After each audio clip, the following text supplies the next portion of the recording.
The following podcast is part of the MindBodySpirit.fm podcast network. This episode is brought to you by State Farm. Checking off the boxes on your to-do list is a great feeling. And when it comes to checking off coverage, a State Farm agent can help you choose an option that's right for you. Whether you prefer talking in person, on the phone, or using the award-winning app, it's nice knowing you have help finding coverage that best fits your needs.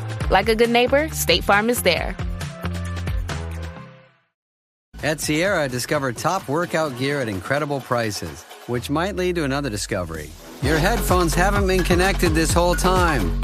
Awkward. Discover top brands at unexpectedly low prices. Sierra, let's get moving.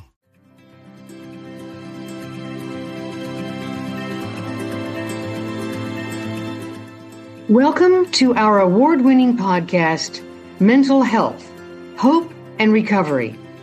I'm Helen Sneed. And I'm Valerie Milburn. We both have fought and overcome severe chronic mental illnesses. Our podcast offers a unique approach to mental health conditions. We use practical skills and inspirational true stories of recovery. Our knowledge is up close and personal. Helen and I are your peers. We're not doctors, therapists, or social workers. We're not professionals, but we are experts. We are experts in our own lived experience with multiple mental health diagnoses and symptoms. Please join us on our journey. We live in recovery. So can you. This podcast does not provide medical advice. The information presented is not intended to be a substitute for or relied upon as medical advice, diagnosis, or treatment. The podcast is for informational purposes only. Always seek the advice of your physician or other qualified health providers with any health-related questions you may have. Welcome to episode 52, The Family Dynamics of a Psychiatric Crisis, Part 5, The Family Therapist, a Professional Perspective. Today marks the fifth and final episode of our series, The Family Dynamics of a Psychiatric Crisis. And Valerie and I encourage you to visit the first 4 episodes, where we made an in-depth exploration of the many challenges and numerous roles in a family where a member has mental health issues. Now, throughout the series, we've had spouses, siblings, parents, children, caregivers, people with mental health conditions, all providing their point of view in response to our probing questions. Now, our overall goal has been to define and demystify the impact of mental illness on the family and to enlighten and strengthen the impact of the family on mental illness. Now, today will be an episode filled with invaluable professional advice as we talk with our guest, Lisa Powell-Watts, a seasoned psychotherapist of 40 years. It's my great pleasure to tell you something of her distinguished career. Lisa received her master's degree in education with a focus on counseling and guidance from Texas State University in 1984. Since then, she has received her professional counselor license, her marriage and family therapist license, and her chemical dependency counselor license. It's Lisa's extensive experience in family counseling that we will particularly call on today. For these past 40 years, Lisa has been a practicing psychotherapist in both inpatient and outpatient settings. Over the years, she has seen individuals, couples, and families in counseling and has also led numerous trainings. Lisa met and trained with Dr. Brenda Davies, British psychiatrist and author, over 25 years ago. With Dr. Davies, she began utilizing mind-body approaches to healing with her clients. From 2008 to 2018, she had a healing school in which she taught other helping professionals these mind-body healing techniques. Now, I can personally attest that Lisa is gifted in the technique of chakra healing. Lisa is a healer. In 2019, she wrote a wonderful book, Chakra Healing, A New Path Forward in Treating Addictions and Other Issues. It was a very helpful book for me. Today, Lisa is semi-retired and mainly offers phone sessions to her clients. Her contact information will be in our show notes so that you can contact Lisa with any questions you may have. Now, I have to share this. Lisa is not only a dear friend of 45 years, she is an emotional rock for me.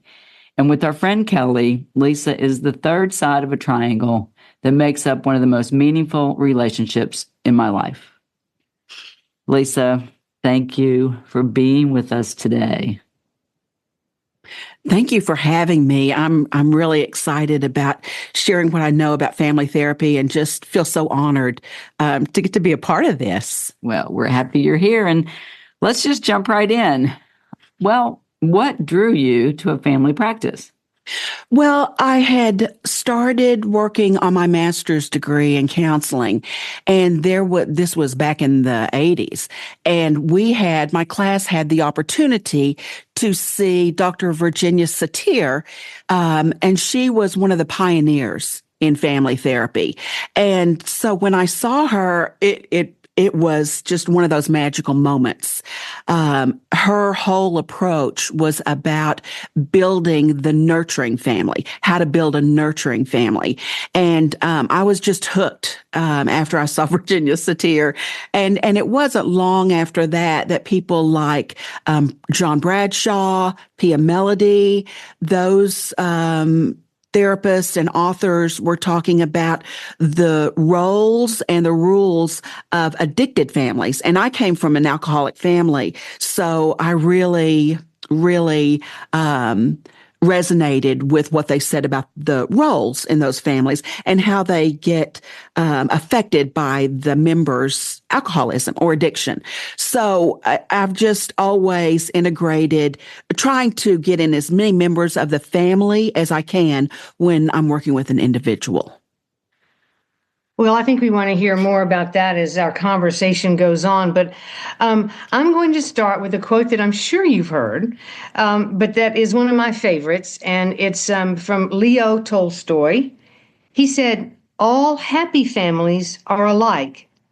Each unhappy family is unhappy in its own way." Now, we are wrapping up a 5-part series on family dynamics when there is a psychiatric crisis, as I said earlier.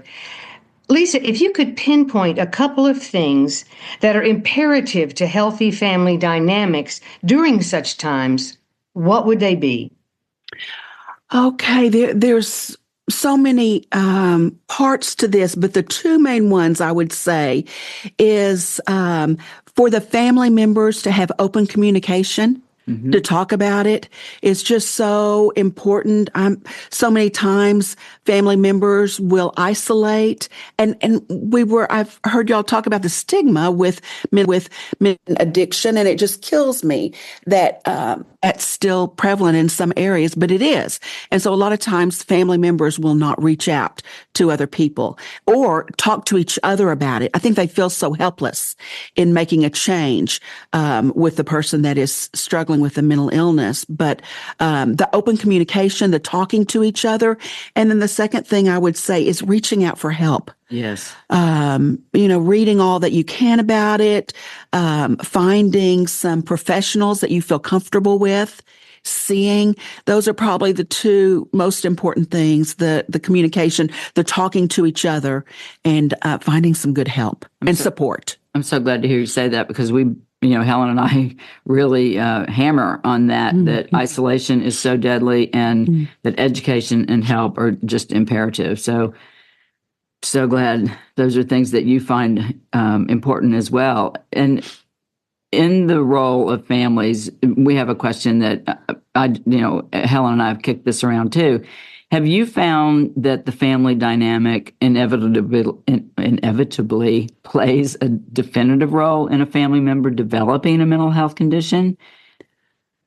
Well, yes and no. I mean, because there are some mental health disorders that are genetic and neurotransmitted or affect the neurotransmitters are affected. Right. So this is kind of also the nature versus versus. Okay. Yes, absolutely. So the family, maybe there aren't dynamics in the family that cause the mental health disturbance, but the family still needs help in learning how to deal with it. Absolutely.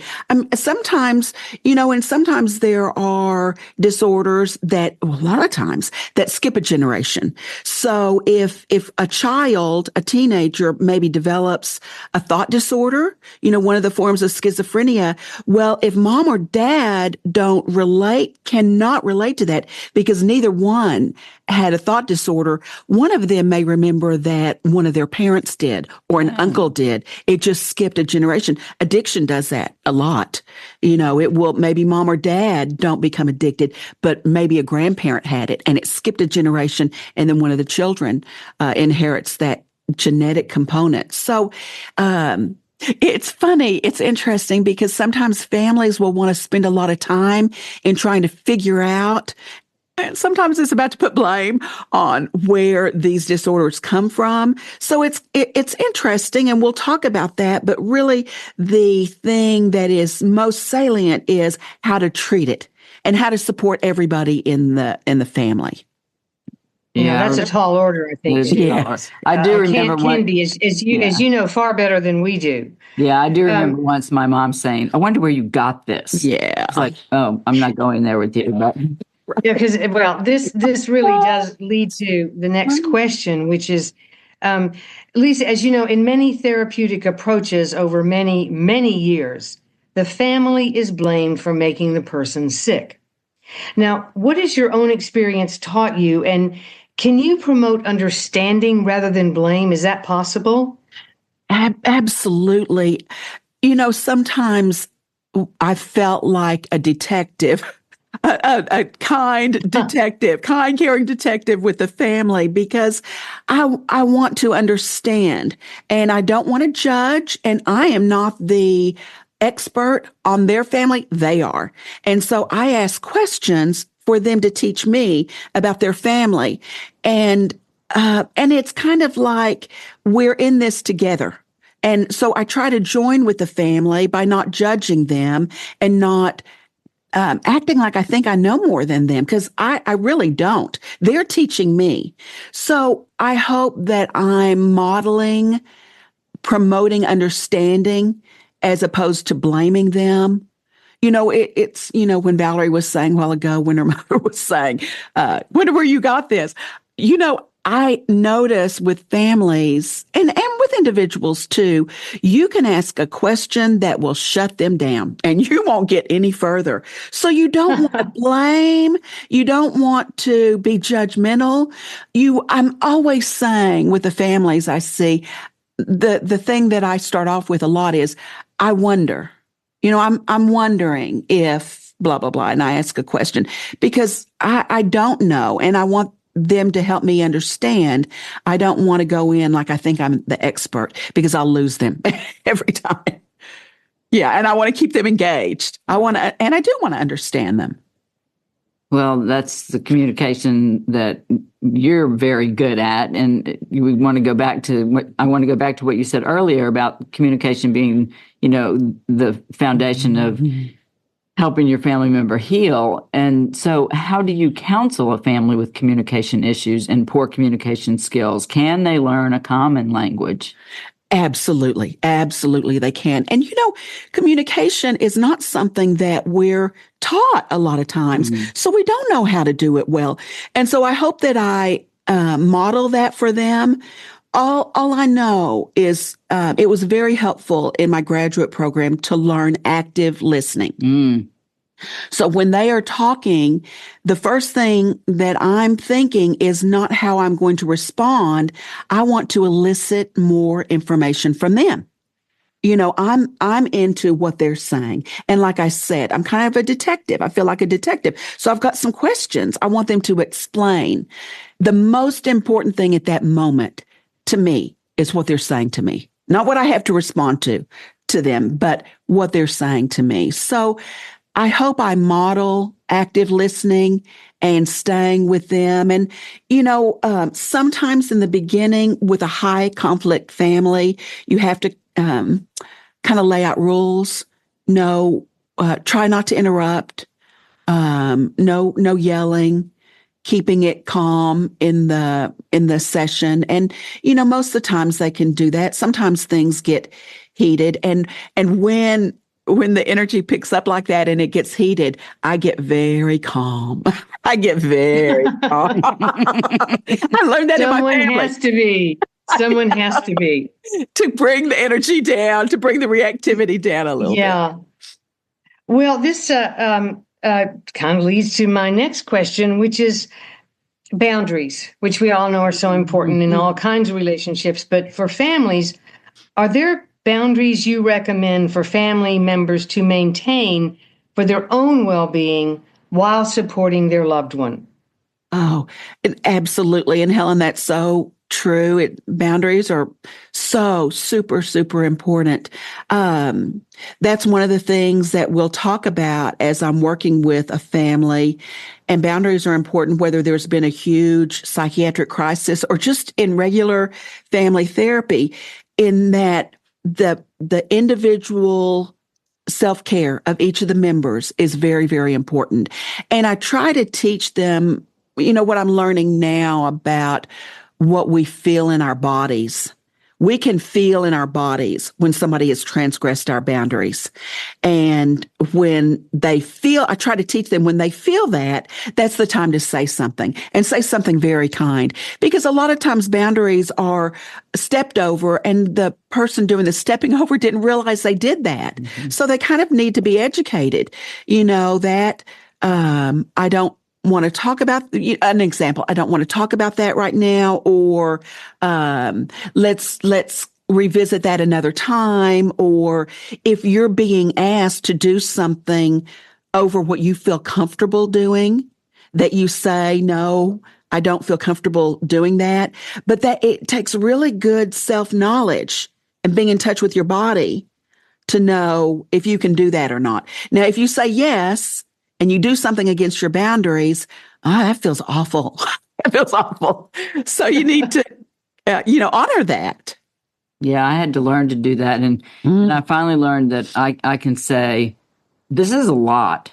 I need to process this. I promise to get back with you. But, and usually at this point I'm crying, but I can say, I cannot talk about this right now. And but I do say, I need to process this, and I promise I will get back with you, but not right now. Oh, that's perfect. That is perfect. And one other thing I'd like to say there, there's something that we talk about in family therapy about rescuing. It's never a good thing. It is not a good thing. So if we go against our boundaries and we say, we think, okay, they really need this. They're asking me to do this, and I don't feel comfortable, but they really need me. I mean, what are they going to do if I don't do this, if I don't, bail them out or whatever again? That's not good. I mean, it's an insult to continually rescue family members, because you're really kind of telling them you don't really have the ability to get out of this scrape. But I do, it's a one-up situation, or that's the thinking, I think. I will rush in and rescue you. And it's usually an insult. That's not a good thing. Well, it also seems like you would learn so much more by watching how they naturally communicate with each other rather than rescuing them. Yes. Do you know what I mean? Because that to me would be where you would learn so much about the family. Yes. Oh, I'm telling you, those sessions are so instructive. I mean, for a while, I am just watching. Because the way they interact with each other, who's in control.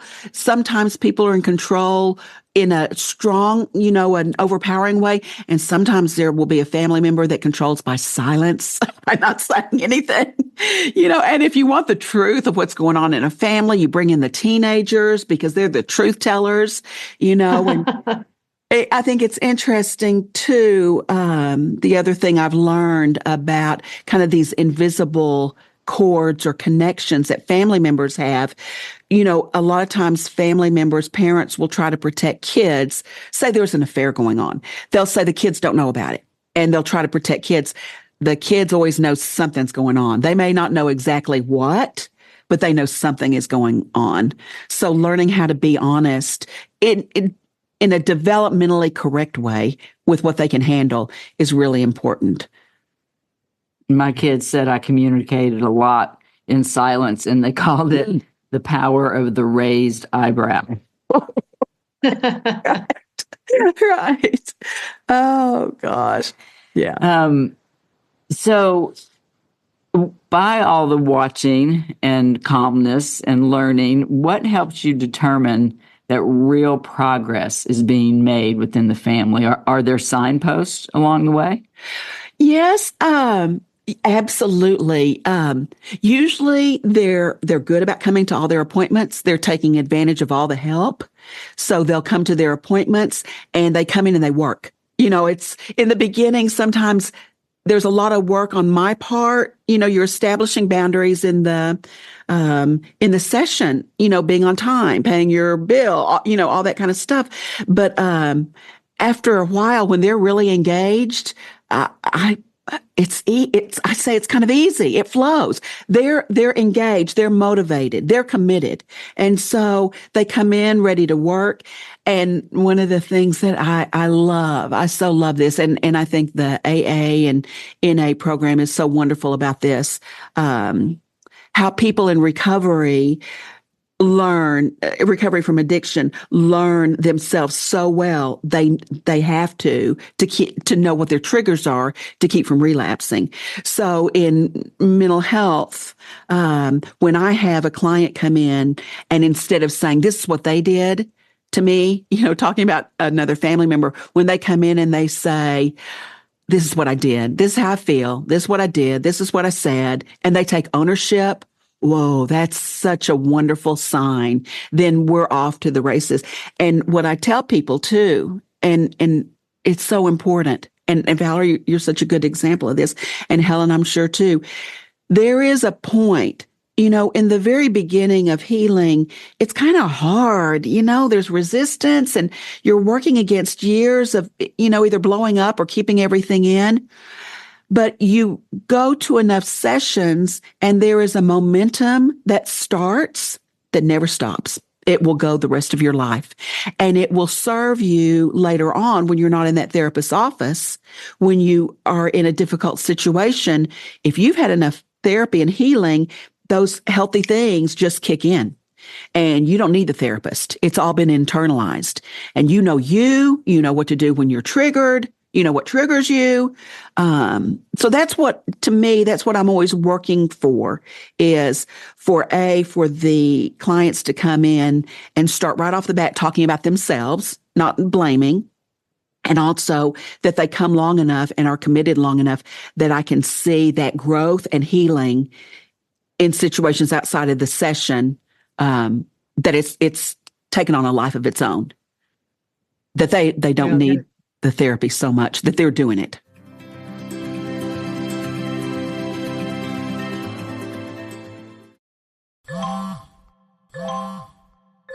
When did making plans get this complicated?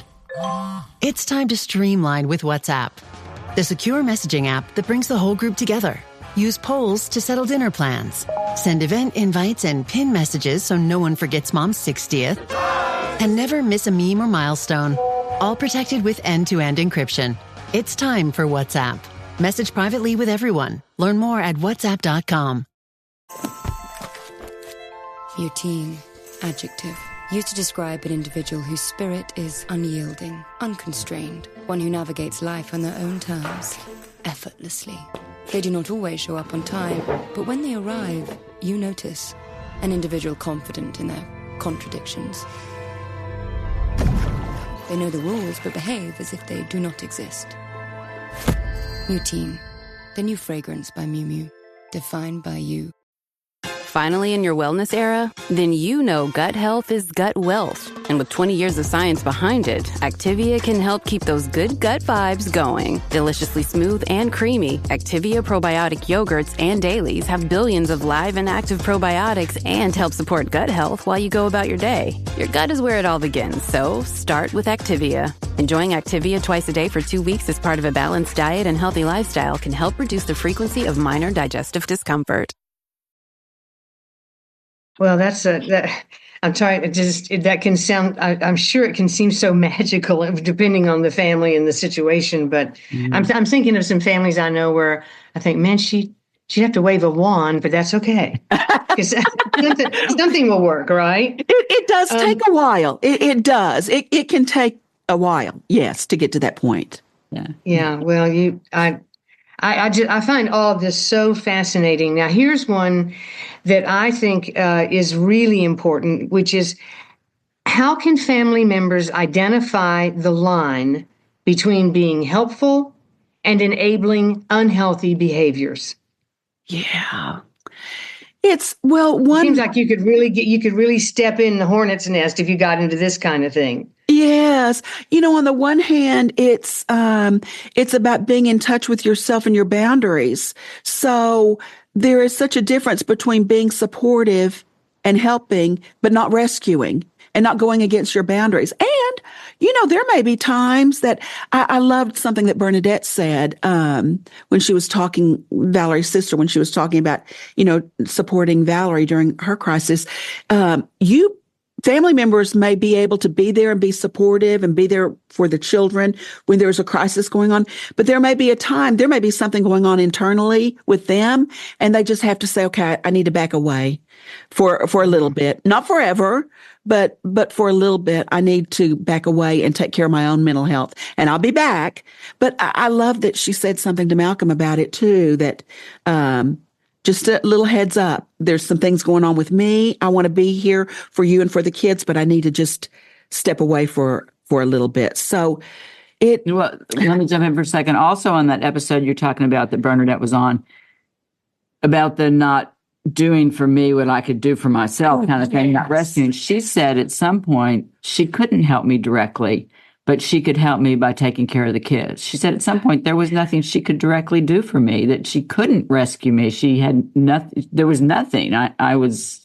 She couldn't do anything for me but take care of the kids. So that was her not crossing that line of trying to rescue me rather than supporting me. And so, yeah, exactly. And you don't, like, say, a person that's in recovery from an addiction, you don't want to ask about their program.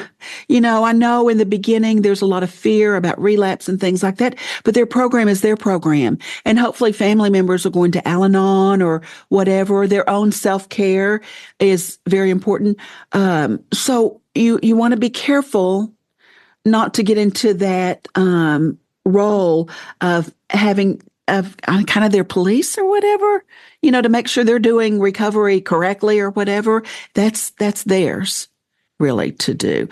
And I guess another thing I'd like to say is that probably had to do, I should have said this long ago, but it takes a village. Oh my gosh, listening to your family, Valerie, and, Malcolm had his own therapist. You had a good psychiatrist. You all did couples therapy. It takes all of that. And as a family therapist, I can't do it all by myself either.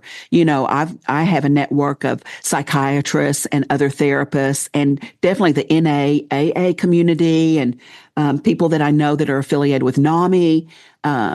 It takes a whole village. One person can't do it by themselves with a family. It takes a whole village to really help them, and everybody kind of playing their part and getting releases signed so you can talk to each other. That's the best way to do it in a perfect world. Mm-hmm.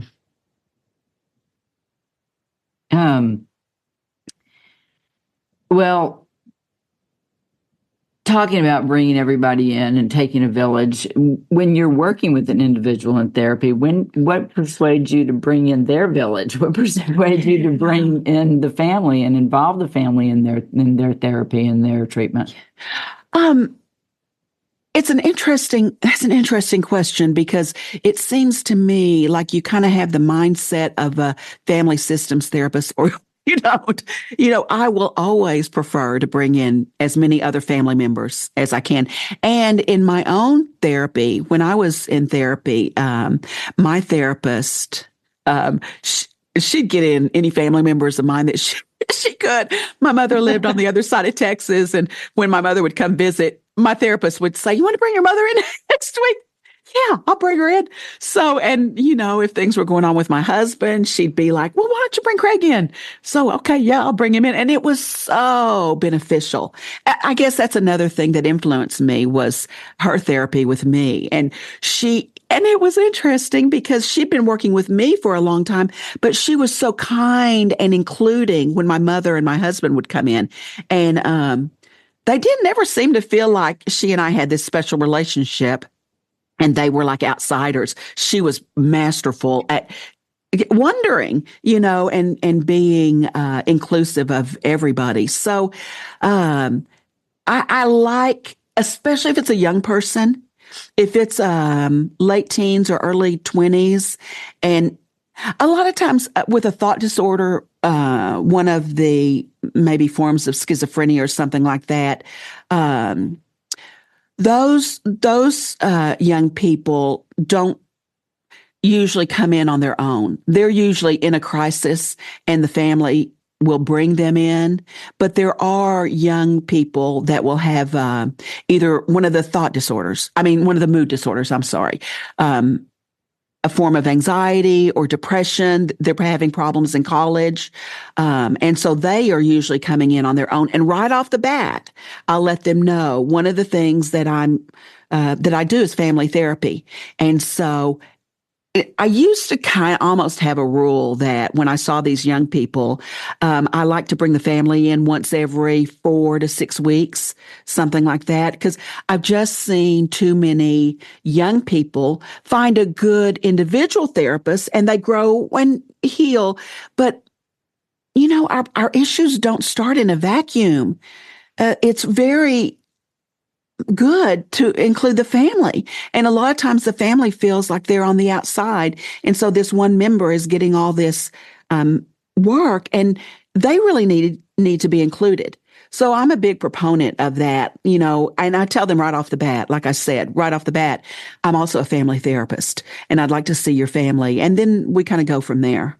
It's almost always helpful. Yeah, Malcolm talked about I talked about how grateful I was that I signed that release so that my psychiatrist could talk to him, and that he did come in. But even the ongoing communication when I was super sick, that Malcolm was able to talk to my psychiatrist I knew it was imperative, and he talked about it on the podcast that he was so grateful to have that communication with him. I heard that. That was so good that happened. I mean, it's so important to have that.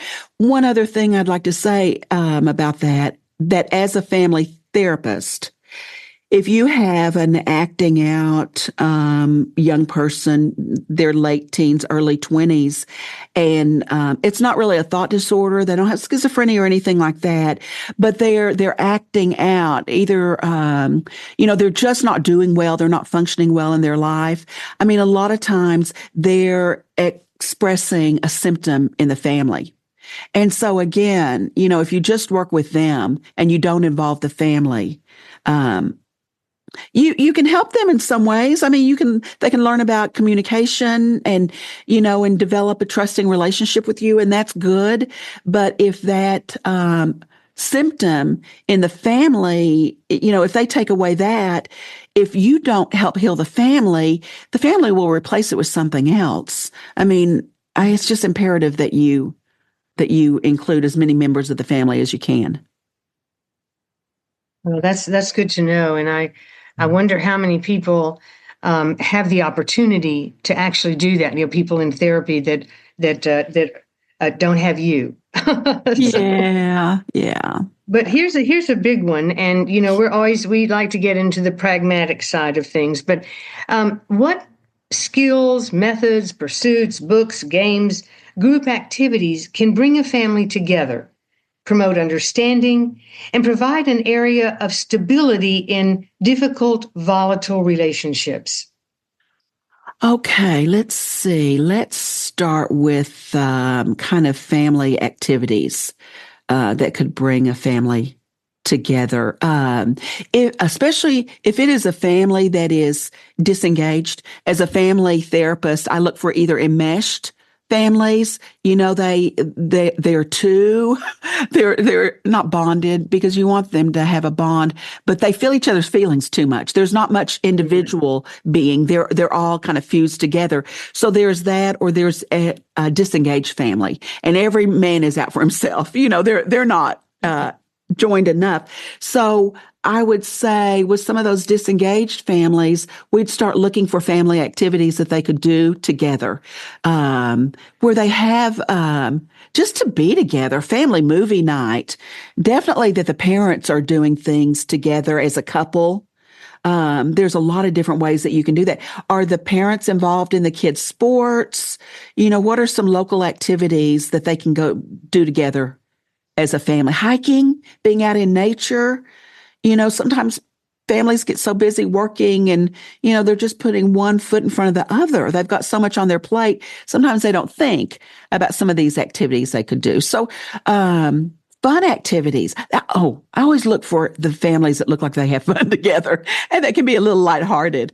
Sometimes they're very serious and angry, and it's just right below the surface. So how to increase fun in their lives. But there's so much online help these days. I practice in a small town, and we don't have as many support groups, but there are a lot that is offered online. And I think there's a lot of NAMI groups. A lot of NAMI groups online, yes. Online, yeah. So getting involved in some of those things. If there's an addiction in the family, going to Al-Anon, Alateen, AA, NA, sometimes those support groups have their own communities. And I found them, and you want to be selective about the groups that you go to, because some are better than others, or some fill your needs better than others, but starting to build a community that you feel a part of. Let's see. Skills and methods. I'm always working on communication with the family members I see. I did a fun method with one of the families I saw years ago when I was learning about these energy centers in the body.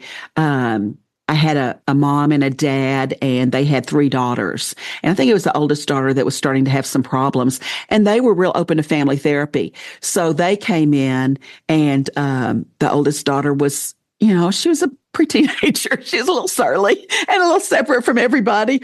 And so I did an exercise with them where I taught them breathing and how to be grounded and how to open their hearts. And we did it together. And I saw them a couple of times not doing that exercise. And then it was probably like the 3rd session I did that exercise, and just teaching them how to open their hearts while they were talking to each other. It was amazing. It was just amazing. So I'll try to think of little methods like that to me utilize the body, get them out of their head, and help them communicate better with each other. Let's see, books. Gosh, I was really hooked on all this is back in the 90s, though.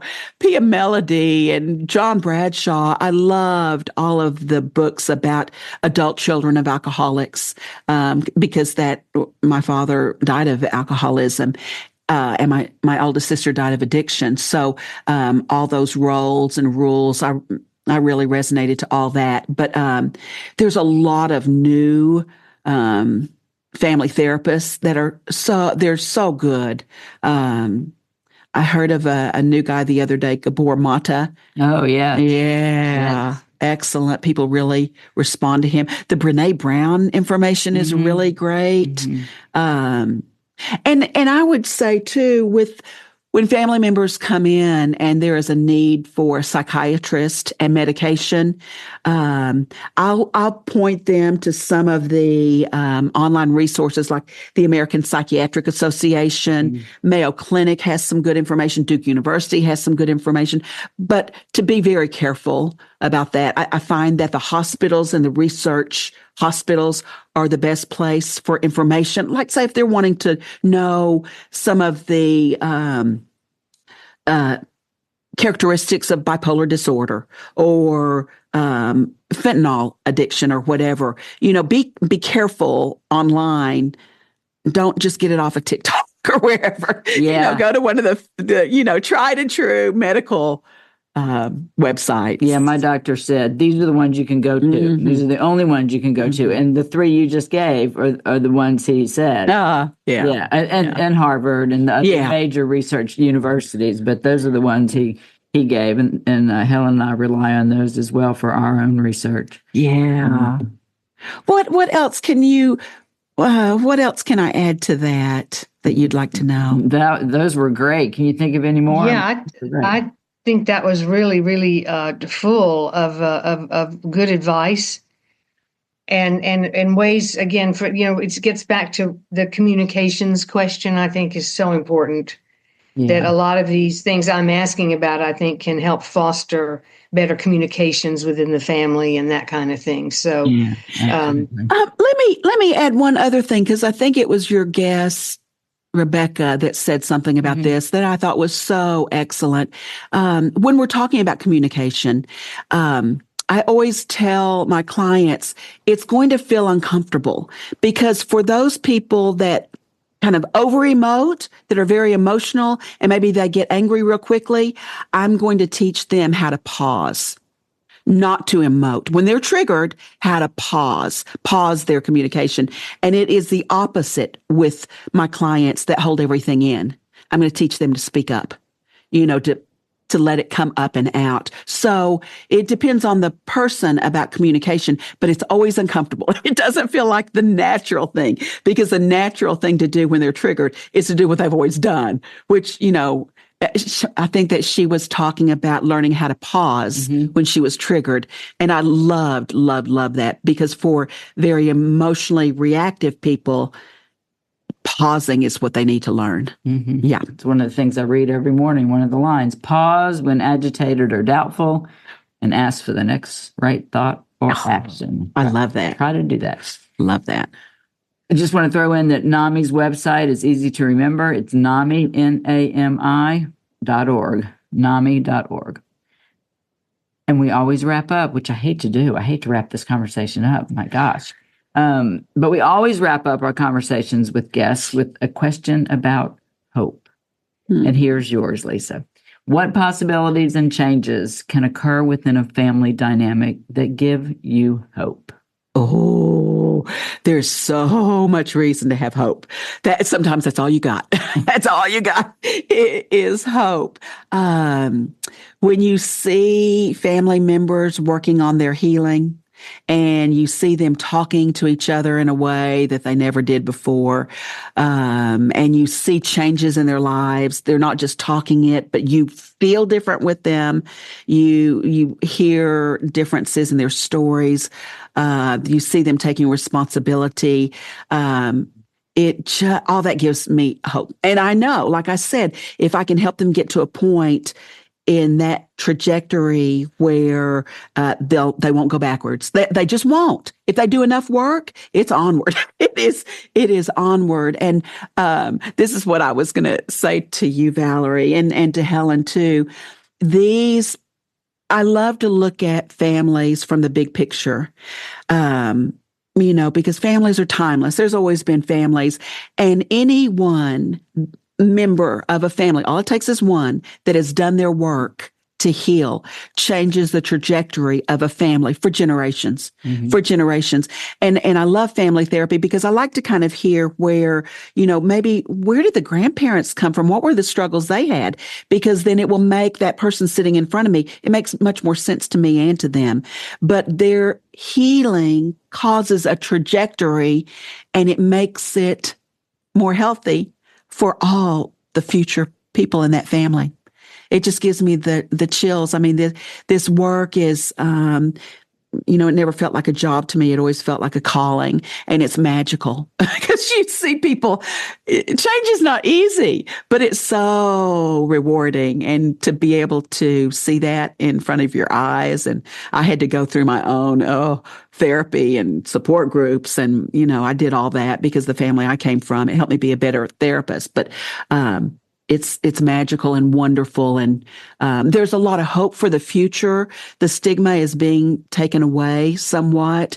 The medications that are available now for bipolar disorder, depression, and anxiety, and schizophrenia. I mean, there's a lot of stuff around that wasn't here when I started my practice 40 years ago. A lot of support groups. A lot of education. People know a lot more about mental illness and addiction, and it's in all families. There's something in all families. Yeah. So hope is absolutely, you want to keep the hope. Well, I think that in terms of looking at hope, which is something that we do every episode, is that to see that a change in one family member, as you said, can influence the trajectory of the family for generations to come. That's one of the most hopeful things that I've ever heard. Thank you for bringing that up. Sure. And this is, unfortunately, we don't want to do this, but this is sort of where we're bringing our topic to an end. And Lisa, thank you for your expression of hope and the countless ways that you have enlightened us today. It's simply, I couldn't count it if I tried. And you see, it enriches all of us to hear your professional perspective and wisdom. And thank you so much for being so forthcoming with it today. Thank you, my dear friend. Thank you. So happy to be here. I'm happy I could help. It's I like talking about this stuff. Ask my family. Well, it's endlessly fascinating, and I wish that we had another day. But what we're going to do now is what we always do, and that is to turn to Valerie for a mindfulness exercise. Yes, we will close today's episode in our traditional way with a mindfulness exercise. And what is mindfulness? I always give a definition. Mindfulness is a mental state achieved by focusing one's awareness on the present moment while calmly acknowledging and accepting one's feelings, thoughts, and bodily sensations without judgment. Today's mindfulness exercise introduces a new breathing technique. Now, here on the Mental Health, Hope, and Recovery podcast, we know the importance of our breathing as a part of successful meditation and mindfulness practices. How we breathe influences all sorts of things in our bodies. Most significantly, how we breathe directly influences our nervous system, which is responsible for how we feel and how we interpret the world around us. We have started every mindfulness exercise since our first episode with diaphragmatic breathing. And today, I'm going to lead us in a new type of breathing, the technique of box breathing. Now, listeners, you know that Helen and I do lots of research for each episode. So yes, I researched box breathing. And in my research about box breathing, I learned that it is used by U.S. Navy SEALs. They use it to help them stay calm and alert through any sort of situation, and they have some intense, stressful situations. So author and former Navy SEAL Mark Devine says it slows down his breathing rate and deepens his concentration in all sorts of situations. Box breathing has also been used as a treatment for insomnia because it allows us to calm our nervous system at night before bed. The Mayo Clinic reports the benefits of box breathing, in addition to the powerful benefit of anxiety reduction, include pain management and improved mood. So what is box breathing? How does it work? Box breathing is a repetitive, breathing pattern of 4 equal length intervals. It has a pattern of inhale, hold, exhale, hold. An easy way to do it is to close your eyes and imagine a square. The pattern is to breathe in for 4 seconds as you start from the bottom left corner and move vertically up the square. Then you hold your breath with your lungs inflated for the next 4 seconds as you move to the right at the top of the square. From the top right corner, you move down the square and exhale for the next 4 seconds. Then finally, you move left along the bottom of the square as you hold your breath with your lungs deflated for the final 4 seconds. So you see you just moved around the square. Your lungs are inflating as you move up the square and deflating as you move down the square. And you're holding your breath as you move horizontally along the top and bottom of the square. Sounds confusing, but it's not. We're going to keep running through it. So you inhale up, hold across, exhale down, hold across, breathing as you go around the square. Once again, before we run through it. Inhale up, hold across, exhale down, hold across. That's how you breathe as you go around the square. And remember to breathe through your nose and out through your mouth. Let's run through it again before we try it. Imagine a square. Inhale for 4 seconds, starting at the bottom left corner, and move up the square. Hold your breath with your lungs inflated as you move to the right. From the top right, move down, exhaling for 4 seconds. Then you're going to move left, going along the bottom of the square as you hold your breath. Okay, let's try it. Close your eyes if you can. If you're walking or driving, please adapt this exercise so that it's safe for your surroundings. Imagine a square. Inhale. Start from the bottom, the left corner. Go up the square. Hold your breath with your lungs inflated. Move to the right along the top of the square. From that right corner, move downwards, exhaling. Now move left along the bottom line of the square, holding your breath.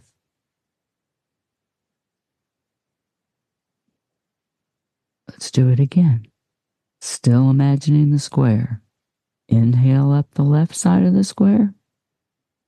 Hold your breath with your lungs inflated, moving to the right. Exhale down the right side of the square. Hold your breath with your lungs deflated, moving along the left bottom of the square. Inhale up. Hold your breath going to the right. Exhale down. Hold your breath going to the left. Inhale up.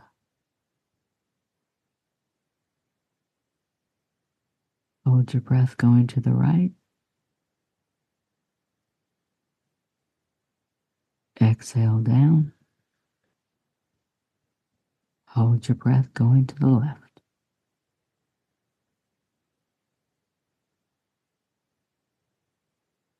If your eyes are closed, please open them and gently bring yourself back to the room.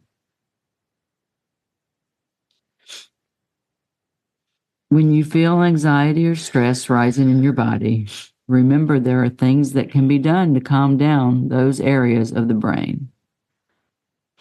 Try picturing the box. Trace the edges. Inhale, hold, exhale, hold. Inhale, hold, exhale, hold. Try it, use it. Thank you for doing this mindfulness exercise with me. Well, thank you, Valerie. I worked very hard to follow your directions for this because it's so refreshing to learn another method of breathing. I think I have a ways to go, but I've got a good start today. And Lisa, our deepest gratitude for the much-needed wisdom and insight that you gave us today. Thank you so much. And to our listeners, family members around the globe, thank you for joining us for the Family Series and for the terrific responses we've gotten from our worldwide audiences. Our next episode features a brilliant book with its co-author as our guest. The book is called When a Loved One Won't Seek Mental Health Treatment, and it deals with one of the biggest concerns that Valerie and I encounter in our work everywhere. We encourage all of you to join us. And now, I leave you with our favorite word, onward.